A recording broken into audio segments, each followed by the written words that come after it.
It's a bit rare to see a pickup truck in Taiwan, especially like this. I don't recognize any of the platforms here.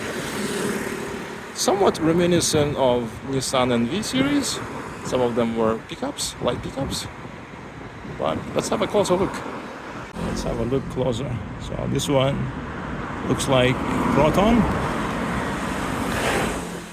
Yeah. Proton. I didn't even know they were making these pickup trucks on a kind of a sedan-ish coupe hatchback wheelbase. Body looks like a modified hatchback. Somewhat reminiscent of some of the Nissan and V series.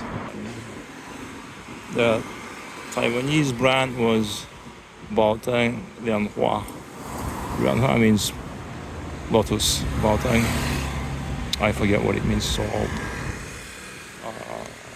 Proton Jumpback, a rare Malaysian pickup truck in Taiwan.